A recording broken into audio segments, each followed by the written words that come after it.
नमस्कार, मी सुवर्णा जोशी। दिवसभरातल्या सगळ्या महत्त्वाच्या घडामोडी या बुलेटिनमध्ये आपण पाहणार आहोत। सुरुवात एका ब्रेकिंग न्यूजनं। मागण्या पूर्ण नाही झाल्या तर विचार करावा लागेल असं रामदास आठवले म्हणालेले आहेत। त्यांनी तसा इशाराच दिलेला आहे।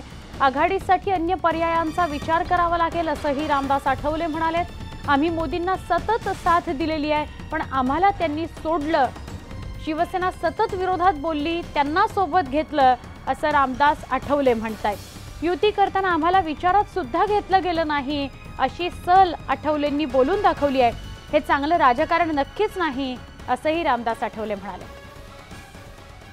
नरेंद्र मोदी जी के नेतृत्व में ही हम काम करना चाहते हैं, लेकिन रिपब्लिकन पार्टी को तो सम्मान मिलना चाहिए, रिपब्लिकन पार्टी को उनका हिस्सा मिलना चाहिए। इसीलिए ज़रूर मतलब हमारे आज की मीटिंग में हम चर्चा करेंगे और मुख्यमंत्री जी से बात करके, उद्धव ठाकरे जी से बात करके कोई मार्ग निकलता है देखेंगे। मुझे लगता है कि मैं 6-7 साल से बीजेपी शिवसेना के साथ हूँ और मार्ग निकलेगा, ऐसा हमें पूरा विश्वास है। अगर मार्ग निकलता नहीं है तो आगे क्या करना है उसके बारे में पार्टी तो सोचेगी।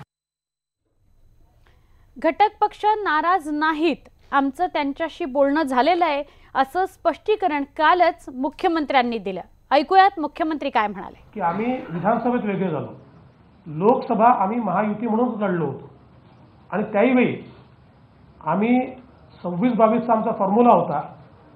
आमच्याकडच्या 2 जागा आम्ही दिल्या होत्या आणि शिवसेनेने 2 जागा दिल्या होत्या।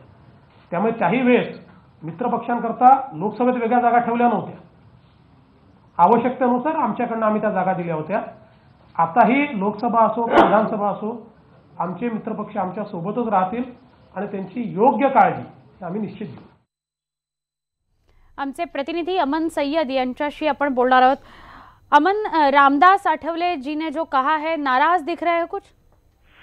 निश्चित तौर पर कम से कम उनके बयानों से तो यही लगता है कि रामदास आठवले बीजेपी और शिवसेना के जो पिछले दिनों गठबंधन का ऐलान हुआ था उससे लेकर काफी नाराज है। कि उस पर साफ तौर पर उनके कहना यह है कि जिस तरह बीजेपी शिवसेना ने अपनी सीटें लगभग तय कर ली है, डिक्लेयर कर दिया है कि पूरे की 48 जगहों पर लड़ेंगे, तो उसमें उनका यह कहना है कि हमें नजरअंदाज किया गया। हम वो पार्टी है जो पिछले 6-7 साल से लगातार जो है बीजेपी की तरफ से बोलते रहे। प्रधानमंत्री मोदी की भूमिका पर हमने भी अपना रोल अदा किया है, लेकिन बावजूद इसके जब ये गठबंधन हुआ तो हमें इग्नोर कर दिया गया और हमें किसी भी तरह की कोई सीटें नहीं दी गई या उसके बारे में कोई चर्चा नहीं की। यहाँ तक कि प्रेस कॉन्फ्रेंस में भी नहीं बुलाया गया। इसी को लेकर आपको एक बात और बता दूं कि आज आठवले अपने प्रमुख नेताओं के साथ में मीटिंग भी कर रहे हैं। बांद्रा इलाके में ये मीटिंग चल रही है, उनके निवास स्थान के नजदीकी है और मीटिंग के बाद एक प्रेस कॉन्फ्रेंस भी करेंगे। तो शायद उम्मीद की जा रही कि जो उनके नेताओं का क्या स्टैंड है, उनकी पार्टी के नेताओं का क्या स्टैंड है, ये लगभग आज जो है मीटिंग के बाद क्लियर हो जाएगा। जी धन्यवाद, ये शुक्रिया इस पूरी जानकारी के लिए। अमन सय्यद आपल्या सोबत होते। प्रतिक्रियेमध्ये सुद्धा रामदास आठवले हेच म्हणतात की आजच्या बैठकीमध्ये आम्ही ठरवू की नेमकं पुढे काय करायचं, आमची रणनीती पुढे काय असेल।